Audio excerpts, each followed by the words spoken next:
As you can probably tell from the thumbnail, that this video is all about taking a project from MPC and bring it into Logic as stems. So this is my Logic software up here. I've got just this one audio track here. I'm gonna go to my MPC software, which is right here. We're gonna use the 2.15.1 software here, since the beat was made up in here. And then what we're gonna do is take this beat out of here and bring it over into Logic. But first I want to play it back for you so you know what we're doing.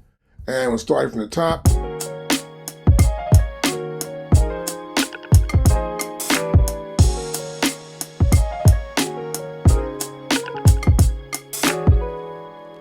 Okay, great. So we got that going on.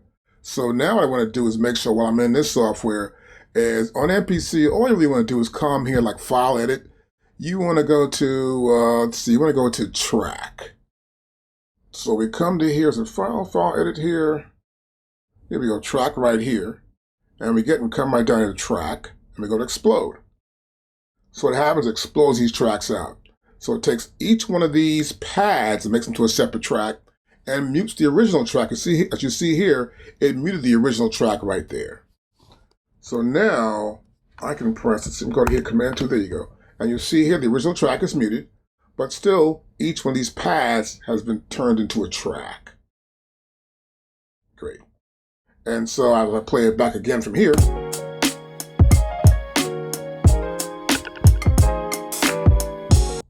It makes it easier. So what I want to do at this point, I'll just go and dump them out. To dump these files out from the MPC software, whether it's this software or the new 3.6 or what other software they've got, even on your standalone, it's very simple. You go to File, you go to Export, you get the export, you want to choose Audio Mixdown. Once you get the Audio Mixdown here, it's pretty simple. This is about 64 bars here. Okay, we got that. I don't want stereo, I want to get the exploded tracks. So I get to here, so all these tracks that have been exploded out from the main track will be recorded as separate tracks. That means each pad becomes a track. So I make sure my setting for the file format is WAV, the bit depth is 24, and the sample rate, in my case I prefer to be, is 48. When I press export to files, it asks me where.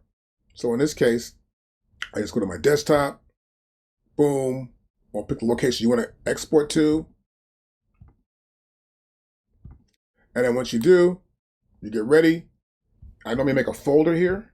Make a brand new folder, make that folder, press do it, then save. It'll save the entire project, but also all those separate tracks into the same folder.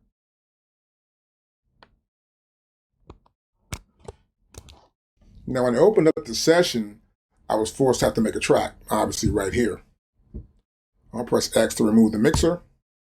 And so what I want to do now is add 16 tracks. I'll come to here, select New Tracks, and I'm going to select 16. So I'm going to go right here for 16 tracks. I want to make sure there are 16 stereo outs and one input, which is good. And I'd like to make these work within a session, and I'll press Create. Good. And so now I want to see how they look in the mixer. Good. As you can see here, they're all mono inputs, but they're stereo outputs. This is important. I'll make those stereo outputs right there, which is great. It says 17 here because the first one was right there. I'm not going to use that track. So next what I want to do is make sure these pannings are correct. See that panning's like weird there? I'll come to here. Make sure my pannings are correct. Well, see they're all selected, so I got to make sure I do that. Then I come back to here, select one track, drag up to here, perfect. You can see here, this is mono. It's mono. If I click here again, that's stereo now. Now it's mono again. So I only have an input, one input to go with our tracks. So next, I'm going to close the mixer. I'm going to drag the files in from the folder. Now, before I start dragging these files in, I want to make sure something's set up here properly. I want to make sure these levels are not loud, you know? So the first thing I'll do is put my mixer up, and I got all these tracks here. And I'll probably come to here, press shift down, like they're all selected good. I'm gonna bring all these levels right down. I don't want anything going too loud at all, really. And I'm gonna probably come to here, keep my stereo field right down too as well. That's important. And I also want to make sure the BPM is correct. I'll tap twice there. That song is 90 BPM. Can always check it. Boom. Yep, 90 BPM. So now what I want to do is import these files. I'll press X to get rid of the mixer here.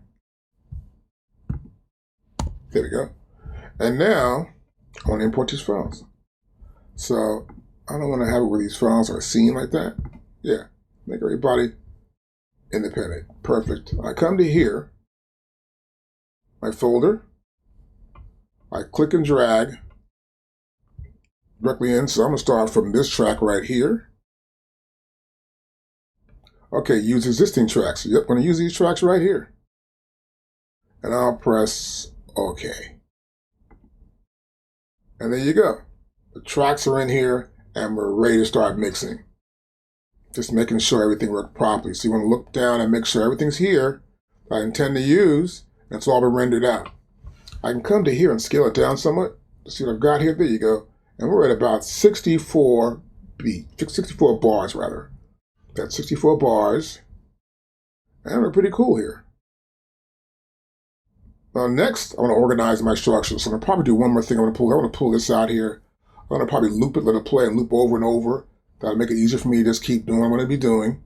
And we'll continue from here. So I got my tracks here in my session. And I've got my mixer up here. I want to take note of one thing, of course. When I get back to here, my tracks are here. And you'll notice here that these tracks are all stereo. Now, there are mono in the MPC, but once they're exported as a stem, each track becomes a stereo track. So whenever you see it inside of here in Logic, oops, wrong spot in Logic.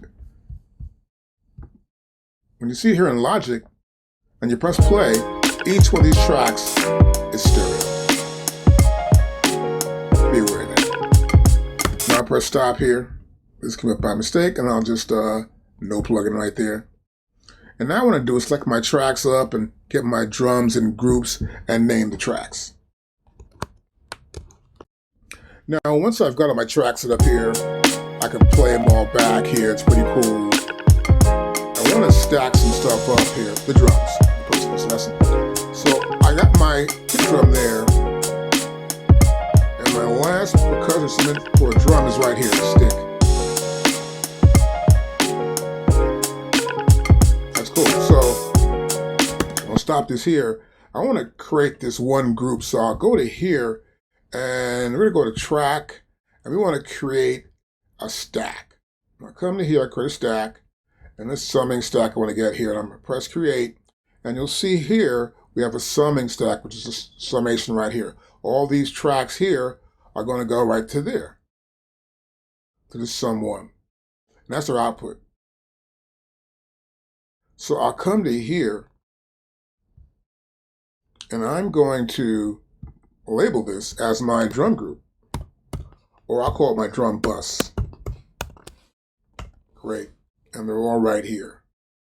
So now, when I play it back, this controls all those drums.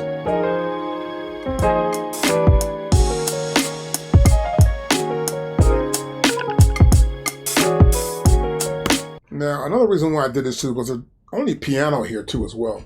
And I've got all these piano parts. I should create a piano bus, right? So create one more bus here. So I got these pianos here.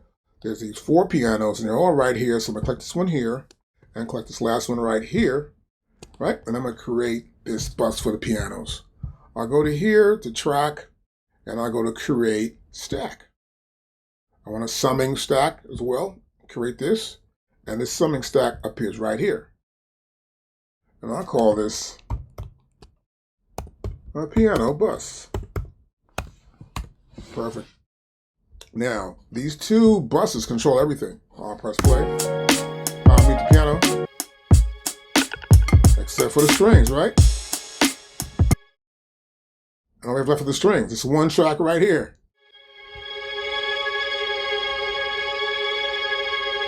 If I pull this down, there's nothing. So, here come the piano, here come the drums. Now, why is this important? Because I can actually now apply effects to them. The piano's going to come out the same actual output. One effect I apply will apply to all of them. I can also have separate effects for the kick drum, snare drum, hi-hat, and the ghost kick, and the clap. So I can have separate effects on these, meaning an EQ probably. Make sure I cue the right frequencies up. Then I'll send them all over to the summation group, which is my drum bus right here. I can add effects there, like sort of compress them, give them a special drum sound, everything else. And we get a much more tighter production going on doing it this way.